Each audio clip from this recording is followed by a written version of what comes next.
오늘 하루도 주님의 은혜가 가득한 그런 하루가 되시기를 간절히 소망합니다. 여러분, 오늘 말씀을 보기에 앞서서 우리가 함께 이 말씀을 보면서 누가 떠올려집니까? 바로 예수님이 떠올려지는데요. 예수님께서 유월절을 지내시기 위해서 예루살렘에 입성하신 그 다음날 좀 요기를 하시려고 무화과 나무에 다가가셨습니다. 그런데 무화과 나무에 다가가셨는데 그 무화과 나무에 열매가 없자 예수님께서 이렇게 말씀하셨습니다. 이제부터 영원토록 사람이 내게서 열매를 따먹지 못하리라고 하셨습니다. 이는 열매가 맺을 수 없는 형식적인 종교 행위를 하고 있는 이스라엘을 향한 주님의 탄식이었고 질타였습니다. 예수님께서 예루살렘에 입성하시면서 예수님은요 어떠셨습니까? 예루살렘을 보면서 우셨어요. 왜 우셨습니까? 예루살렘 성에 입성하셨는데 예수님께서 바라고 원하시는 그런 모습이 아니었기 때문이었습니다. 공의와 정의가 사라지고 온갖 부패와 불의가 가득한 예루살렘의 멸망이 멀지 않았음을 예수님께서 너무나 잘 알고 계셨기 때문에 그 광경을 보고서 우셨습니다. 탄식하셨어요. 오늘 본문을 보게 되면 미가 선지자도 마찬가지입니다. 탄식하고 있습니다. 그래서 1절에 뭐라고 되어 있습니까? 재앙이로다 하고 시작합니다. 그 어디를 둘러모아도요 소망이 보이지 않는 거예요.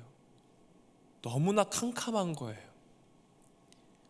그 현실 앞에서 나온 절규입니다. 재앙이로다 하고 시작하거든요.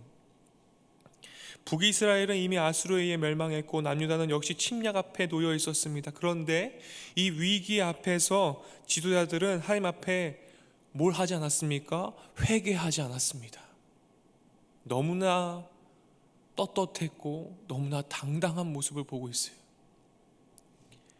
3절에 보면 어떻게 되어 있습니까? 3절 말씀을 보면요, 두 손으로 악을 부지런히 행하는도다.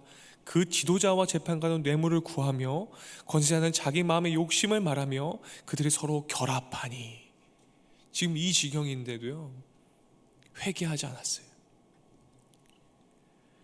지도자들과 재판관은 뇌물을 구하고 권세자는 사리사욕에 눈이 멀어 있고 백성들을 착취하고 있습니다. 그리고 가시와 찔레 울타리처럼 타인에게 해를 끼치고 고통을 주고 있어요. 그런데도 불구하고 회개하지 아니하고 자신들이 선하고 정직한 사람이라고 외치고 있는 상황이 지금 미가 선지자가 보고 있는 광경입니다. 마치 예수님께서 예루살렘 성에 입성하셔서 보는 광경과도 같죠. 이처럼 하나님과 백성을 저버리고 불의를 일삼으면서 그들이 호의호식하면서 권세를 누리고 있고, 그러자 백성들 역시 질세라 우상 숭배를 하면서 살아가고 있는 상황이 바로 지금 우리가 읽은 본문이 되겠습니다. 사회가 부패하고 타락하자 여러분 그 이어서요 또 어떤 일이 벌어집니까? 가정이 파괴가 됩니다. 가정이 흔들렸어요. 오늘 말씀 5절 6절에 보면요 이렇게 되어 있습니다. 너희는 이웃을 믿지 말며 친구를 의지하지 말고 내 품에 누운 여인에게라도 내 입의 문을 지킬지어다. 아들이 아버지를 멸시하고 딸이 어머니를 대적하고 며느리가 시어머니를 대적하리니 사람의 원수가 곧 자기의 집안 사람이리로다. 가정이 흔들리기 또 시작하게 됩니다. 하나님께서 맺으신 부부관계도요, 더 나아가 부모와 자식관계도요 파괴되는 결과까지 또 이어지게 되는 상황이 바로 오늘 우리가 읽은 본문이 되겠어요. 미가 선지자는 사회 전반에 걸쳐 불의가 만연하고 종교도 타락했고 처음 익은 무화과, 즉 경건한 자와 정직한 자가 분명히 있을 것이라는 소망을 이 상황 가운데서도 포기하지 않고 소망을 바라보는 눈을 가진 사람이 누구였습니까? 바로 미가였습니다. 그런데요 눈을 씻고 찾아봐도 경건한 사람과 정직한 사람이 없었습니다. 서로가 서로를 물어뜯고요 으르렁대고 있고요 정의와 공의가 무너진 지금 이스라엘, 이 상황 가운데에서 4절은 이렇게 표현하고 있습니다. 그들의 파수꾼들의 날, 곧 그들 가운데 형벌의 날이 임하였으니 이제는 그들이 요란하리로다. 이 미가 선지자가 탄식하면서 재앙이로다 하면서 하는 이 말씀이, 여러분 오늘날 이 말씀 우리가 대하고 있지만 이 말씀은 과거 이야기만은 아니죠. 사실 오늘 현실, 우리가 살고 있는 현실과 다르지 않은 상황 가운데 사실이 있습니다. 세계는 혼란 속에 있고요. 나라 안에서는 갈등과 분열이 깊어지고 있고요. 위기 앞에서 함께 길을 찾기보다 서로를 향해 손가락질하고 있고요. 지금도 눈에 보이지 않는 전쟁들이, 우리가 아직 뉴스에 보도되지 않는 정말 어마어마한 전쟁들이 온 세계 곳곳에 이루어지고 있거든요. 종교 지도자들조차 불의와 불법 속에 있으면서도 스스로를 빛과 소금이라고 얘기하면서 정의와 종교의 부패는 사회 전체의 정의와 공의를 무너뜨리고 있음에도 불구하고 회개하지 않고 있는 참 부끄러운 것들이 너무나 많고 너무나 만연한 사회 속에 우리가 살고 있지 않습니까? 작은 불이쯤은 괜찮다고 여기는 분위기 속에서 이 사회에 진정으로 따라야 할 어른들이 사라지고 있습니다. 오늘 이 모습을 본다면 예수님께서 예루살렘을 바라보시며 오셨던 것처럼 오늘 이 시대를 보시고도 오실 것입니다. 그리고 미가 선지자 역시 다시 탄식하실 것입니다. 재앙이로다. 그러나 이런 재앙이로다 하는 이 탄식 속에서 하나님을 바라보는 이 미가서를 오늘 본문을 보면서 그 미가의 눈을 우리가 가지기를 원합니다. 이런 재앙이로다 하면서 탄식하는 이 사회 가운데에 미가는 어떤 하나님을 발견했습니까? 미가는 절규하면서도요, 이 소망의 하나님을 바라보기 시작합니다. 7절에 보면요, 우리가 한번 다 함께 읽어봤으면 좋겠는데요, 정말 멋진 고백이에요. 7절 말씀 우리가 다 함께 읽어볼까요? 오직 나는 여호와를 우러러보며 나를 구원하시는 하나님을 바라보나니 나의 하나님이 나에게 귀를 기울이시도다. 정말 재앙 같고 탄식하는 이 사회 가운데에 정말 어디 하나 소망이 없는 것 같은 이곳에 미가는 누구를 바라보기 시작합니까? 하나님을 우러러 바라보더라는 거예요. 하나님을 우러러 바라봐요. 절망 속에 여러분 소망이 있습니다. 예수님만이 우리의 소망 되십니다. 예수님을 바라보는 눈을 가지시길 바랍니다. 세상을 바라보면요, 여러분 소망이 없는 것 같지만 눈을 들어 하늘을 우러러 보면요, 소망이 생겨요. 주님만이 우리들의 구원 되십니다. 주님으로 말미암는 소망입니다. 미가 선지자는 나는 여호와를 우러러 본다고 선언합니다. 저는 이 말씀을 깊이 묵상하면서요, 이 말씀이 또 떠오르더라고요. 여호와를 앙망하는 자는 새 힘을 얻으리니. 그 앙망하다라는 말이 여러분 어떤 말입니까? 우러러 사모한다라는 뜻이거든요. 이 미가가요, 정말 하나님을 우러러 사모하는, 앙망하는 마음을 갖고 있었던 것 같아요. 그래서 어떤 표현을 갖고 있습니까? 우리가 같이 읽어봤지만 나는 여호와를 어떻게 본다고요? 우러러 본다고요. 그냥 보지 않고요, 우러러 보고 있어요. 미가는 지도자부터 백성들까지, 왕궁에서부터 가정까지 죄악이 만연한 지금 이 상황 가운데에서 주님의 심판을 받아 멸망하게 될 것을 선포하면서도 하나님을 어떻게 해요? 우러러 바라보는, 그러면서 주님을 바라보는, 하나님의 택함을 받은 이스라엘이 곧 처하게 될 그 안담한 현실 속에서도 어디를 바라보다 소망이 없지만 하나님을 바라보는 눈을 가졌더라는 것입니다. 그 마음속에 그 좌절의 순간이 얼마나 많았겠습니까? 근데 주님을 우러러 보자요, 그 가슴에는요 뭐가 막 넘쳐나요? 소망이 넘쳐나요. 주님을 바라보기 시작하니까요, 소망이 넘쳐나더라는 거예요. 미가에게 주님은 어떤 존재입니까? 다시 말하면 그는 주님을 어떤 분으로 인식하고 있기에 절망 속에서도 좌절하지 않고 소망으로 나아갈 수 있는, 주님을 우러러 볼 수 있는 눈을 가졌습니까? 주님이 나의 구원자 되시기 때문에. 주와 같은 신이 어디 있으리까 하는 고백을 하는 그 미가이지 않습니까? 미가는 이 세상 어디를 살펴보아도요, 여호와 하나님과 같은 신이 없었던 거예요. 그래서 자신의 이름을 통해 고백하잖아요. 어디를 살펴봐도 하나님과 같은 신은 존재하지 않습니다. 그는 자신이 믿는 여호와 하나님의 성품을 다음과 같이 고백합니다. 그래서 7절에 우리가 읽은 이 본문에 여호와를 우러러보면서 어떤 하나님으로 고백합니까? 나를 구원하신 하나님을 바라본다고 얘기하고 있습니다. 나를 구원하시는 하나님. 애굽에서 비참한 생활을 하고 있었던 이스라엘을 구원하신 분이 누구십니까?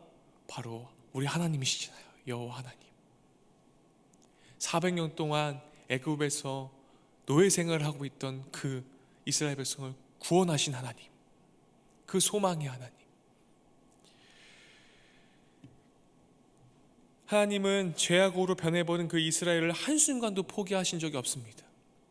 물론 400년이라는 그 시간을 주님께서 우리들에게 기다림 속에 기다리게 하셨지요.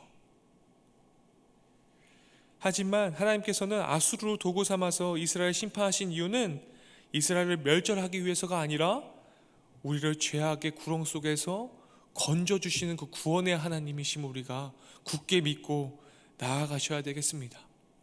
오늘 우리에게 펼쳐지는 그 하루하루가 정말 암담하고 정말로 너무나 깜깜하고 너무나 빛이 보이지 않는 것 같을지라도 우리의 빛 되시는 그 예수 그리스도, 그분이 우리의 구원자이심을 우리가 끝까지 붙들고 그 예수 그리스도를 우러러 바라보는 그런 소망이 우리들 안에 넘쳐나시기를 간절히 소망합니다. 미가는 두 번째로 어떤 하나님을 발견하였습니까? 어떤 하나님을 바라보았습니까? 귀를 기울여 듣고 계시는 하나님을 바라보았습니다. 그래서 7절에 나를 구원하신 하나님을 바라보고 나의 하나님이 나에게 귀를 기울이시로다 라는 고백이 이어집니다. 나에게 귀를 기울이시는 하나님을 미가는 고백합니다. 여러분, 애굽에서 이스라엘 백성들이 절규하면서 400년 동안 노예 생활을 하였잖아요. 그 음성을 누가 들으셨습니까? 우리 하나님이요. 그렇죠? 우리 하나님께서 들으셨잖아요. 그 백성들의 간구에 귀를 기울이신 하나님, 그래서 모세를 택하셔서 출애굽을 이루게 하신 하나님. 미가는 멸망해가는 조국 유다를 향한 자신의 기도에 주님께서 귀를 기울이시고 계심을 확신하였습니다. 그 믿음에 확신을 더해서 입으로 선포하고 고백하잖아요. 그 믿음을 입으로 시인하는 것들이 우리들에게 필요합니다. 하나님은 조국 유다를 위해 간구하는 미가의 기도에 귀를 기울이고 듣고 계셨습니다. 하나님은 우리의 기도를 한 귀로 듣고 한 귀로 흘리시는 분이 절대 아니시잖아요. 하나님은 우리 기도에 귀를 기울여 듣고 계십니다. 기도하면서 우리는 묵묵부답에 시험에 들기도 하고 좌절하기도 하고 굉장히 마음이 어려울 때도 가끔은 있잖아요. 그런데 우리는 어떻게 기도하고 있습니까? 주님 듣고 계시면 속히 응답해 주세요. 그런데 하나님께서는 우리에게 가장 좋은 때에 응답해 주시는 주님임을 우리가 믿음으로 기도하기를 원합니다. 출애굽은 하루에 아침에 이루어지지 않았잖아요. 그렇죠? 만약 하나님께서 이스라엘 기도를 초기에 바로 들어주셨다면 이스라엘은 약속의 땅인 가나안에서 과연 그 때에 맞춰서 국가를 형성할 수 있었을까요? 전 그렇지 않다고 생각합니다. 하나님은 가장 좋은 때에 우리를 가장 선한 길로 인도하시고 우리의 목소리에 언제든지 귀를 기울여서 듣고 계시는 주님이심을 여러분 굳게 믿으며 확신 가운데 우리들의 입으로 선포하는 그런 미가와 같은 마음이 우리에게 있기를 소망합니다. 또 미가는 또 어떤 하나님을 발견하였습니까? 8절에 이렇게 고백합니다. 여호와께서 나의 빛이 되실 것이미로다. 나의 빛이 되시는 주님을 발견하였습니다. 죄악이 만연한 어두움 가운데에 재앙이로다 탄식하는 이 상황 가운데에 미가는 빛 되신 주님을 발견하더라는 것입니다. 우리는 너무나 상황이 암담하고 상황과 조건과 배경이 너무나 깜깜할 때에 우리는 우리의 힘으로 해결하고 조급해하고 어려워할 때가 너무나 많지만 우리는 어떻게 나아가야겠습니까? 그 빛 대신 주님을 발견해야 되겠습니다. 미가는 어둠 속에서 주님을 신뢰하고 기도로 간구하고 있는 이스라엘의 남은 자들을 하나님께서 반드시 구원해 주실 것을 믿음으로 그 빛 대신 하나님을 발견하고 고백하였습니다. 하나님은 죄악의 어둠에 덮여있는 이 시대를 밝히시는 진리의 빛 되십니다. 우리 지난 성탄 예배 가운데도 우리 말씀 들었잖아요. 위임 목사님께서 뭐라고 말씀하셨습니까? 우리 예수 그리스도는 참빛. 여러분 기억나시죠? 참빛. 예. 우리 주님께서 정말 우리들의 인생 가운데 빛이 되고 계십니까? 우리의 한 걸음 한 걸음을 빛 비춰주시는 그런 예수 그리스도이시지 않습니까? 여러분들 인생 가운데에 주님이 여러분들의 걸음에 정말로 밝혀주시는 등불이 되기를 간절히 소망합니다. 마지막으로 미가는 어떤 하나님을 바라보았습니까? 9절에 보면요 이렇게 고백합니다. 내가 그의 무엇을 봅니까? 공의를 보리로다. 공의의 하나님을 바라봤어요. 하나님께서는 범죄한 이스라엘을 공의로 심판하십니다. 주님은 공의의 하나님이시잖아요. 하나님은 언제나 죄에 대해서는 당연히 그에 상응하는 책임을 져야 함을 우리에게 보여주셨습니다. 그 책임을 보여주셨기 때문에 예수님께서 십자가를 지셨잖아요. 그 책임을 다하기 위해서요. 그걸 보여주셨어요. 몸소 보여주셨잖아요. 죄에 대해 책임을 묻지 않고 책임을 지지 않으려는 이 사회가 그 책임을 잃어버린 이 사회 가운데에 공의가 실종된 이 사회 가운데에 사회적 지위나 신분 또는 재산의 유무에 따라 죄의 경중이 결정되는 사회는 절대 공의로운 사회가 아니잖아요. 그런 우리 사회 가운데에 하나님은 이 무자비하고 엄격한 심판을 의미하는 것이 아니라 사랑의 공의를 주님께서 얘기하고 계신 것입니다. 공의의 하나님은 너무나 자비로우신 분이시고 인애하신 하나님이십니다. 이스라엘 죄에 대해 책임을 물으시고 심판하신 하나님은 이스라엘을 다시 회복시켜 주실 것입니다. 그리고 지금 현재 오늘날도 우리 주님께서는 우리의 기도를 들으시고 다시 회복하실 것입니다. 우리가 믿는 하나님은 누구입니까? 재앙이로다 라고 탄식할 수 있는 이 사회 가운데 우리가 놓여져 있지만 동시에 우리가 눈을 들어 미가처럼 여호와를 바라보는 그런 성도님들이 되시기를 간절히 소망합니다. 미래에 대한 소망을 품고 우리에게 각자 맡겨주신 사명을 잘 감당해냅시다. 예수님께서 예루살렘을 보시면서 우셨던 것처럼 오늘 이 시대를 바라보신다면 예수님께서 탄식하고 절규하고 계실 것입니다. 그러나 하나님을 우러러 바라보는 그 한 명 때문에 주님께서 그윽한 미소를 짓고 계시지 않으실까요? 사랑하는 여러분, 이 시대를 향해 우리가 재앙이로다, 정말 살만 안 난다 탄식할 수 있는 상황이 우리들 눈앞에 펼쳐질지라도 우리가 주님을 기억하면서 우리의 구원의 하나님, 나의 빛이신 하나님, 공의로우신 하나님, 그 사랑의 하나님을 바라보시면서 그 우러러보는 믿음으로 나아가실 때 우리를 구원하시는 그 하나님을 바라보시면서 언제나 동행해 주실 것을 기억하시면서 오늘 하루도 씩씩하고 당당한 하루를 보내시기를 주님의 이름으로 소망합니다. 기도하겠습니다. 하나님, 미가의 재앙이로다 하는 그 탄식이 우리와 이 시대를 향하고 있습니다. 이 사회가 불의와 부정이 난무하다고 비판만 했지 어떻게 정화시킬 수 있을까 제대로 고민해보지 않고 나라와 국민들을 위해 기도하지 않았음을 또한 고백합니다. 하나님, 이 세상의 물결에 휩싸여서 내 손에 더 많은 것을 쥐려고만 했지 하나님 사랑을 베풀고 이웃을 베푸는 데 인색했음을 또한 돌아봅니다. 주님, 이 시간 우리의 눈을 들어 주님을 우러러 봅니다. 감히 고백합니다. 주님, 우리의 구원자시고 우리의 기도에 귀를 기울이시는 분이시고 진리의 빛이시고 공의로우신 하나님을 바라봅니다.